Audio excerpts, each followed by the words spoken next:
വർത്തമാനകാലത്ത് ഒരുപാട് സാങ്കേതിക മുന്നേറ്റങ്ങളെ നമ്മൾ അവകാശപ്പെടുന്നുണ്ട്. ശാസ്ത്രീയമായ പുതിയ പുതിയ മേഖലകളിലേക്ക് നമ്മൾ കടന്നുകൊണ്ടിരിക്കുകയാണ്. എന്നാൽ നാം കൊട്ടിഘോഷിച്ചു കൊണ്ടിരിക്കുന്ന ന്യൂ വേൾഡ് ഓർഡർ, ആധുനിക ഘടനകൾ ലോകത്തോട് മനുഷ്യനെ തന്നെ മനുഷ്യനല്ലാതാക്കുകയോ മനുഷ്യനു വേണ്ടി തന്നെ മനുഷ്യേതരമായ വിചാരങ്ങളെ ഉയർത്തിക്കൊണ്ടുവരികയോ ചെയ്യുന്നു. അതിൻ്റെ ഒരു വലിയ ഉദാഹരണമാണ് നോം ചോംസ്കി അദ്ദേഹത്തിൻ്റെ the prosperous few and restless many എന്ന പുസ്തകത്തിലൂടെ പറയുന്നുണ്ട്. ഈ ലോകത്തെ നമ്മളെല്ലാവരും കൊട്ടിഘോഷിച്ചു കൊണ്ടിരിക്കുന്ന നവലോക ഘടന മനുഷ്യനെ എങ്ങനെയാണ് സമീപിക്കുന്നത് എന്ന് ചോദിച്ചാൽ അദ്ദേഹത്തിന് പറയാനുള്ള മറുപടി, the general population doesn't know what's happening and it doesn't even know that it doesn't know. ഇവിടെയുള്ള ജനങ്ങൾക്ക് അറിയുന്നില്ല ഇവിടെ ആര് എങ്ങനെയാണ് മനുഷ്യരെ ഭരിച്ചുകൊണ്ടിരിക്കുന്നത് എന്ന്. എങ്ങനെയാണ് ഇവിടെയുള്ള അധികാരി വർഗം സാധാരണക്കാരെ ചൂഷണം ചെയ്യുന്നത് എന്ന് അറിയാൻ പോലും അവർക്ക് കഴിയുന്നില്ല എന്ന് മാത്രമല്ല, അറിയുന്നില്ല എന്ന് പോലും അവരറിയുന്നില്ല എന്നാണ് നോം ചോംസ്കി എഴുതി വെച്ചത്. ഈ ലോകം കണ്ടതിൽ വെച്ച് ഏറ്റവും വലിയ അസമത്വങ്ങളിലൂടെയാണ് നമ്മൾ കടന്നു പോകുന്നത്. പുതിയ ലോകഘടനയിലൂടെ എന്ത് ലഭിച്ചു എന്ന് ചോദിച്ചാൽ ദ വേൾഡ് ഇൻഇക്വാലിറ്റി ഡാറ്റാബേസ് 2024 അവതരിപ്പിച്ച പഠന റിപ്പോർട്ടിൽ പറയുന്നത്, ബ്രിട്ടീഷ് ഭരണകാലത്ത് ഇന്ത്യ മഹാരാജ്യത്ത് എത്രമാത്രം അസന്തുലിതാവസ്ഥയുണ്ടായിരുന്നുവോ, അല്ലെങ്കിൽ പാവപ്പെട്ടവനും പണക്കാരനും തമ്മിലുള്ള വ്യത്യാസമുണ്ടായിരുന്നുവോ, മില്യനെയർ രാജും പാവപ്പെട്ടവരും തമ്മിലുള്ള വൈജാത്യമുണ്ടായിരുന്നോ, അതിനേക്കാൾ വലിയ വ്യത്യസ്തതയിലൂടെയാണ് നമ്മുടെ രാജ്യം കടന്നുപോയിക്കൊണ്ടിരിക്കുന്നത് എന്ന് പറഞ്ഞാൽ ഡഗ്ലസ് എ ബ്ലാക്ക്മാൻ അദ്ദേഹത്തിന്റെ സ്ലേവറി ബൈ അനദർ നെയിം എന്ന പുസ്തകത്തിലൂടെ എങ്ങനെയാണ് മനുഷ്യൻ ചൂഷണം ചെയ്യപ്പെടുന്നത് എന്നും അടിമത്വ സമ്പ്രദായം ഭരണഘടനാപരമായും രാഷ്ട്ര സംവിധാനങ്ങളിലൂടെയും ഇല്ലായ്മ ചെയ്യപ്പെട്ടുവെങ്കിലും പുതിയ കാലത്ത് എങ്ങനെയാണ് മനുഷ്യൻ അടിമയാക്കപ്പെട്ടിരിക്കുന്നത് എന്ന് വിശദമായി പറയുന്നുണ്ട്. നാമം കൊണ്ട് അടിമകളല്ലെങ്കിലും വ്യവസ്ഥിതികൾ കൊണ്ടും പുതിയ ലോകക്രമത്തിന്റെ പേരിലും ഒരുപാട് മനുഷ്യന്മാർ ദിനേനെ അടിമകളാക്കപ്പെട്ടുകൊണ്ടിരിക്കുകയാണ്. എങ്ങനെയാണ് മനുഷ്യൻ അടിമയാക്കപ്പെട്ടത് എന്ന് ചോദിച്ചാൽ കൺസ്യൂമറിസം ഇൻ വേൾഡ് ഹിസ്റ്ററി എന്ന പുസ്തകത്തിലൂടെ the global transformation of desire Peter Stearns എഴുതിയ പുസ്തകത്തിലൂടെ അദ്ദേഹം വിശദമായി പറയുന്നുണ്ട്. മനുഷ്യനെ മിനിമലിസത്തിൽ നിന്നും ആവശ്യങ്ങളിൽ നിന്നും അതിമോഹങ്ങളിലേക്ക് ക്ഷണിച്ചു കൊണ്ടുപോകുന്ന സമ്പ്രദായങ്ങളാണ് കുത്തക മുതലാളിമാർ നാൾക്കുനാൾ ഇവിടെ ചെയ്തുകൊണ്ടിരിക്കുന്നത്. പണ്ടെല്ലാം മനുഷ്യൻ ആവശ്യങ്ങൾക്ക് വേണ്ടിയായിരുന്നു അധ്വാനിച്ചിരുന്നത്. എന്നാൽ ഇന്ന് അതിമോഹങ്ങൾക്ക് വേണ്ടി അവൻ അധ്വാനിക്കുകയും എത്തിപ്പെടാതെ വരുമ്പോൾ അവൻ ചൂഷണങ്ങൾക്ക് വിധേയമാവുകയും അല്ലെങ്കിൽ മോഹാലസ്യപ്പെട്ട് വീണുപോവുകയും ചെയ്യുന്നു. ഇന്നിവിടെ ആധുനിക സമ്പ്രദായങ്ങളും എല്ലാ മനുഷ്യരെയും ഒരേ സമയത്ത് സംബോധന ചെയ്യാനുള്ള സാങ്കേതിക ഘടനയും എല്ലാം ഉണ്ടെങ്കിലും ഇന്ന് ലോകം അനുഭവിച്ചുകൊണ്ടിരിക്കുന്ന അസമത്വങ്ങളുടെ ആഴമറിയണമെങ്കിൽ യൂറോപ്യൻ പാർലമെന്റ് പുറത്തുവിട്ട 2024 മാർച്ച് 24 പഠനമനുസരിച്ച് 88% വസ്ത്രവും അഥവാ മനുഷ്യൻ കമ്പോളത്തിൽ നിന്ന് വാങ്ങുന്ന 88% ഡ്രസ്സും ഉപയോഗശൂന്യമാകുന്നതിന് മുമ്പ് വലിച്ചെറിഞ്ഞുകൊണ്ടിരിക്കുകയാണ്. പാവപ്പെട്ട ഒരുപാട് മനുഷ്യർ ഉടുതുണിക്ക് മറുതുണിയില്ലാതെ ചേരി പ്രദേശങ്ങളിലും ഗ്രാമപ്രദേശങ്ങളിലും ജീവിച്ചുകൊണ്ടിരിക്കുമ്പോൾ ലോകത്തെ ഏറ്റവും വലിയ അഭയാർത്ഥി പ്രവാഹം അനുഭവിച്ചുകൊണ്ടിരിക്കുന്ന ഒരു പതിറ്റാണ്ട് ഏതാണെന്ന് ചോദിച്ചാൽ ലോക ചരിത്രത്തിലെ ഏറ്റവും വലിയ അഭയാർത്ഥി പ്രവാഹം ഉണ്ടായത് ഈ അവസാനത്തെ 10 വർഷമാണ്. നിങ്ങളറിയണം, ഇന്നലെ നമ്മളോട് അസ്തമിച്ചു പോയ ദിവസം ലോകം യുദ്ധ അനാഥ ദിനമായിട്ടാണ് ആചരിച്ചു കൊണ്ടിരുന്നത്. എന്ന് പറഞ്ഞാൽ ജനുവരി 6 ലോക യുദ്ധ അനാഥ ദിനമാണ്. ഇന്ന് ലോകത്ത് 141 മില്യൺ ജനങ്ങൾ അല്ലെങ്കിൽ കുട്ടികൾ അനാഥരായി ജീവിച്ചുകൊണ്ടിരിക്കുന്നു എന്നത് ദുഃഖകരമായ ഒരു യാഥാർത്ഥ്യമല്ലേ? നമ്മൾ ഉപയോഗിച്ചുകൊണ്ടിരിക്കുന്ന സാങ്കേതിക സംവിധാനങ്ങളും മനുഷ്യന് ക്ഷിപ്രസാധ്യമായി കൊണ്ടിരിക്കുന്ന ലോകസഞ്ചാരങ്ങളും എല്ലാം അഭിമാനപൂർവ്വം എടുത്തു പറയുമ്പോഴും 141 കോടി അനാഥർ ജീവിക്കുന്ന ഒരു ലോകത്താണ് നമ്മൾ കഴിയുന്നത്. അപകടത്തിലും രോഗം കൊണ്ടും മരിച്ചുപോയവരുടെ മക്കളല്ല ഈ അനാഥർ. ഈ അനാഥരാരാണ് എന്ന് ചോദിച്ചാൽ വ്യക്തമായി പറയാനുള്ളത്, മനുഷ്യന്റെ സ്ഥാപിത താല്പര്യങ്ങൾക്ക് വേണ്ടി നടത്തിയ യുദ്ധത്തിന്റെ പേരിൽ അനാഥരായവരാണ് ഈ 141 മില്യൺ അനാഥ മക്കളും. ഒന്നുകൂടി അറിയണം, ഇതിൽ ഏറ്റവും കൂടുതൽ ആളുകൾ എവിടെയാണുള്ളത്? ഏഷ്യ ഭൂഖണ്ഡത്തിലാണ്. രണ്ടാമത് എവിടെയാണുള്ളത്? ആഫ്രിക്കൻ പ്രവിശ്യകളിലാണ്. ഏഷ്യയിലും ആഫ്രിക്കയിലുമായി ഭൂരിപക്ഷം നിൽക്കുന്ന മില്യൺ കണക്കിന് അനാഥ മക്കളെ പരിഹാരം നൽകാനും അവർക്ക് സനാതത്വം നൽകാനുമുള്ള ഒരു വ്യവസ്ഥിതി ലോകത്തുണ്ടാകുമ്പോഴാണ് ലോകം സമാധാനത്തിലൂടെ സഞ്ചരിക്കുന്നു എന്ന് പറയാൻ കഴിയുകയുള്ളൂ. അവിടെ ഉറുടുതുണിക്ക് മറുതുണിയില്ല, ഒരു നേരത്തെ ഭക്ഷണം പോലും കിട്ടുന്നില്ല. ഈ ഒരു പരിതസ്ഥിതിയിലാണ് 88% ടെക്സ്റ്റൈൽ ഉൽപ്പന്നങ്ങളും വാങ്ങുന്നവൻ അടിസ്ഥാനപരമായി അതിന്റെ ഉപയോഗ സമയം കഴിയുന്നതിന് മുമ്പ് തന്നെ വലിച്ചെറിയുകയാണ്. അൺസസ്റ്റൈനബിൾ മാഗസിൻ റിപ്പോർട്ട് ചെയ്തത് പ്രകാരം 95% ഷൂവും ഉപയോഗശൂന്യമാകുന്നതിന് മുമ്പ് വലിച്ചെറിയുകയാണ്. അതുകൊണ്ട് തന്നെ global shoe waste making environment problems എന്ന പേരിൽ ഒരു പഠനം തന്നെ മുന്നോട്ട് വെക്കാനുണ്ട്. എന്തുകൊണ്ടാണ് ഇങ്ങനെയെല്ലാം വന്നുകൊണ്ടിരിക്കുന്നത് എന്നതും മറ്റൊരു സാമൂഹിക നിരീക്ഷണമാണ്. അതിന് മറുപടി പറയണമെങ്കിൽ ഹിസ്റ്ററി ഓഫ് ഒബ്സലൻസസ് എന്ന ചരിത്രം നമ്മൾ പഠിച്ചു നോക്കണം. എന്ന് പറഞ്ഞാൽ ആസൂത്രിതമായ കേടാക്കൽ ചരിത്രത്തെക്കുറിച്ച് നമ്മൾ പഠിച്ചു നോക്കിയാൽ കമ്പനികൾ ഉൽപ്പന്നം കമ്പോളത്തിലേക്ക് നൽകുകയും ആസൂത്രിതമായി ഉപഭോക്താവിനെ വീണ്ടും അടുത്ത ഒരു ഡിവൈസിലേക്കോ അടുത്ത ഒരു വസ്തുവിലേക്കോ പ്രേരിപ്പിക്കുകയും ചെയ്യുമ്പോൾ കച്ചവടം കമ്പോളത്തിൽ സജീവമായി നടക്കുമ്പോഴും അടിസ്ഥാന വർഗം ദുരിതത്തിൽ തന്നെയായിരിക്കും ജീവിക്കുക. ഇത് വസ്ത്രത്തിന്റെയും ചെരുപ്പിന്റെയും കഥയാണെങ്കിൽ അടിസ്ഥാനപരമായി മനുഷ്യന് ആവശ്യമുള്ള ഭക്ഷണത്തിന്റെ അവസ്ഥ എന്താണ്? ലോകത്തെ 783 മില്യൺ ജനങ്ങൾ പട്ടിണിയിൽ ജീവിച്ചുകൊണ്ടിരിക്കുകയും 1/3 ജനത, ലോക ജനതയുടെ 1/3 ഭാഗം ഫുഡ് ഇൻസെക്യൂരിറ്റി അഥവാ ഭക്ഷണ സുരക്ഷിതരാഹിത്യം അനുഭവിച്ചു കൊണ്ടിരിക്കുകയും ചെയ്യുമ്പോൾ ഓരോ ദിവസവും 1 ബില്യൺ ഭക്ഷണമാണ് വലിച്ചെറിയപ്പെടുന്നത്. ഒന്നുകൂടി ഞാൻ വ്യക്തമായി പറയാം, ഓരോ ദിവസവും ലോകത്ത് വേസ്റ്റാക്കി കളയുന്ന ഭക്ഷണം 1 ബില്യൺ ആളുകൾക്ക് കഴിക്കാനുള്ള ഭക്ഷണമാണ്. ഒരു ദിവസം അല്ലെങ്കിൽ ഓരോ ദിവസവും ഇന്ന് പട്ടിണി അനുഭവിച്ചുകൊണ്ടിരിക്കുന്നത് 783 മില്യൺ ജനങ്ങളാണ്. 1/3 ജനത ഭക്ഷണ സുരക്ഷിതത്വമില്ലാതെ ലോകത്ത് ജീവിച്ചു കൊണ്ടിരിക്കുകയാണ്. ഇതെല്ലാം മുന്നോട്ട് വെക്കുന്ന ഡാറ്റാബേസുകൾ നമ്മളോട് പറഞ്ഞു തന്നുകൊണ്ടിരിക്കുന്നത് മനുഷ്യൻ തന്നെ രൂപപ്പെടുത്തിയ ചില വ്യവസ്ഥിതികൾ ഇൻഹ്യൂമനായി മനുഷ്യേതരമായി പ്രവർത്തിച്ചു കൊണ്ടിരിക്കുകയാണ്. ഈ ഒരു കാലഘട്ടത്തിൽ എല്ലാ മനുഷ്യരോടും പറയാനുള്ള ഏറ്റവും വലിയ മുദ്രാവാക്യം എന്താണ്? മനുഷ്യരെ, നിങ്ങൾ മനുഷ്യരാവുക എന്നാണ്. നിങ്ങൾ എടുത്തുകളയുന്ന ഭക്ഷണം എത്രയോ ആളുകൾ പട്ടിണി കിടക്കുന്ന ഒരു കാലത്താണെന്ന ഓർമ്മ ഒരു മനുഷ്യനുണ്ടായാൽ അത് സംരക്ഷിക്കാനും പട്ടിണിക്കാരന്റെ പട്ടിണി അകറ്റാനും ഒരുപക്ഷെ സാധിച്ചേക്കും.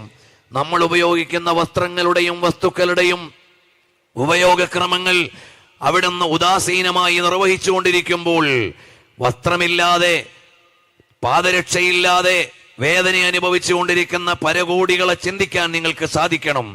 2018 അമേരിക്കയിലെ മനുഷ്യാവകാശ സംഘടന national bureau of economic research മുന്നോട്ട് വെച്ച ഒരു പഠനത്തിൽ പറയുന്നത് നമ്മൾ കഴിച്ചുകൊണ്ടിരിക്കുന്ന ഭക്ഷണത്തിൽ പോലുമുണ്ട് മനുഷ്യത്വരഹിതമായ മനുഷ്യ ഇടപെടലുകൾ.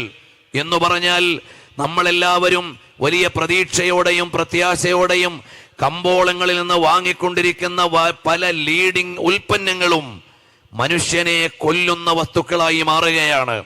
നെസ്ലെയുടെ ബേബി ഫുഡിനെ കുറിച്ച് മാത്രം 1,08,70,000 കുട്ടികൾ 1960 മുതൽ 1,08,70,000 കുഞ്ഞുങ്ങൾ മരണപ്പെടാനുള്ള കാരണം എന്താണ് എന്ന് ചോദിച്ചാൽ national bureau of economic research America പുറത്തേക്ക് വിട്ട കണക്കനുസരിച്ച് നോക്കിയാൽ നെസ്ലെയുടെ ബേബി ഫുഡായിരുന്നു.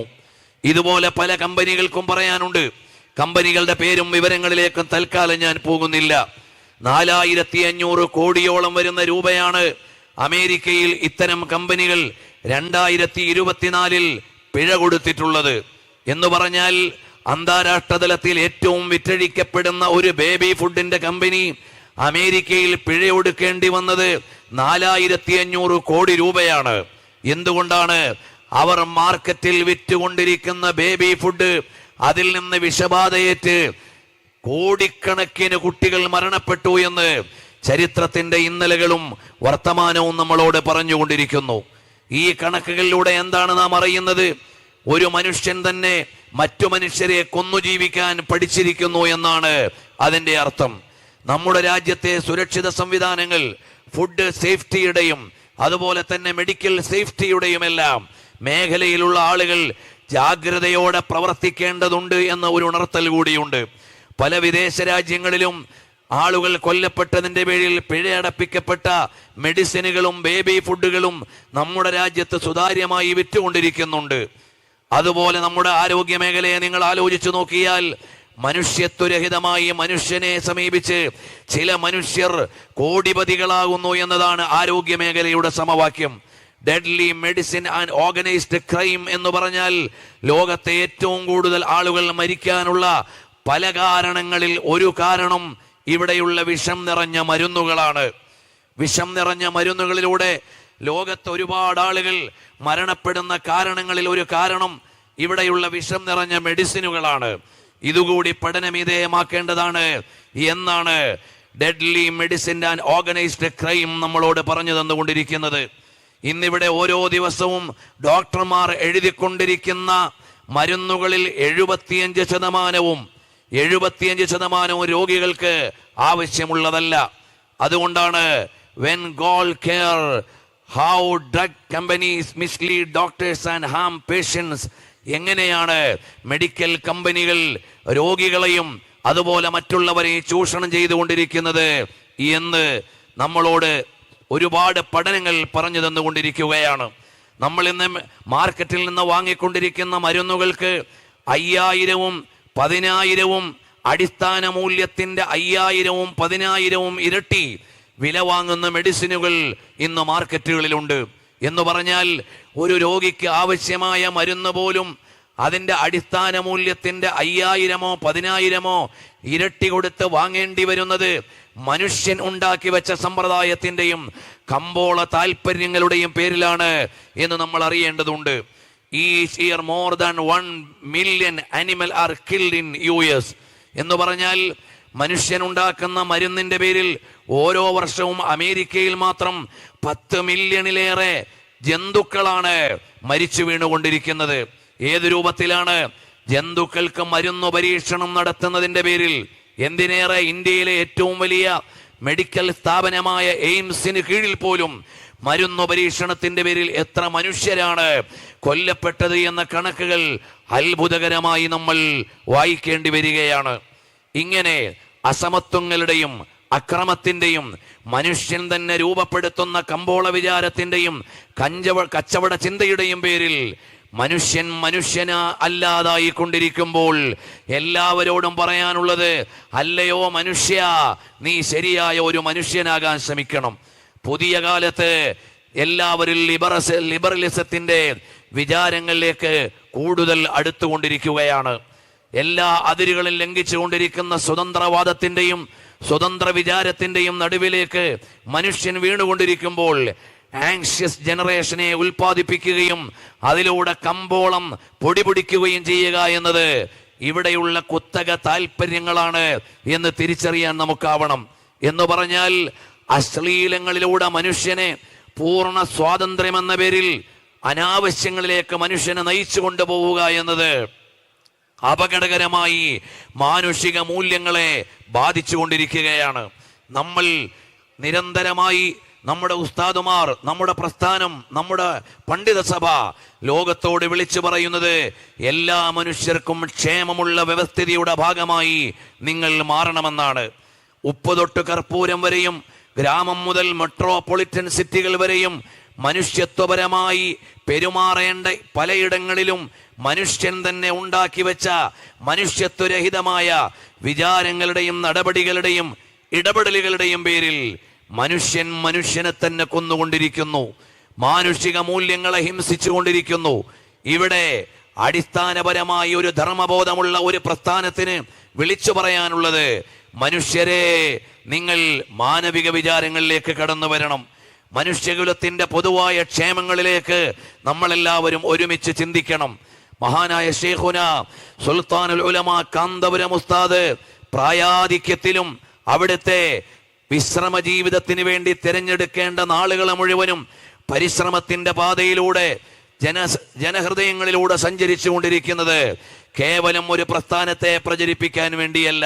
വർത്തമാനകാല സമസ്യകളോട് ഒരു പണ്ഡിതനും ഉത്തരവാദിത്തപ്പെട്ട ഒരു സാമൂഹിക പ്രസ്ഥാനത്തിനും നിർവഹിക്കാനുള്ള ദൗത്യം അതേറ്റെടുത്ത് കൃത്യമായി നിർവഹിക്കുകയാണ്.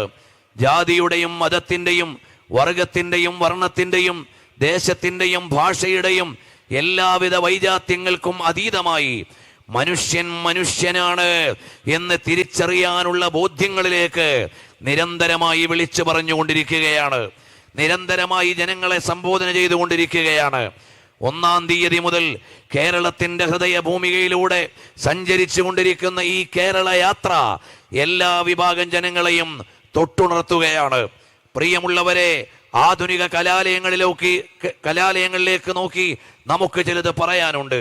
ഈ പ്രസ്ഥാനത്തിന് ഒരു വിശേഷമുണ്ട്. കേവലം ചില പ്രസ്താവനകളിലൂടെയോ ബോധവൽക്കരണ പരിപാടികളിലൂടെയോ മുന്നോട്ട് പോവുകയല്ല.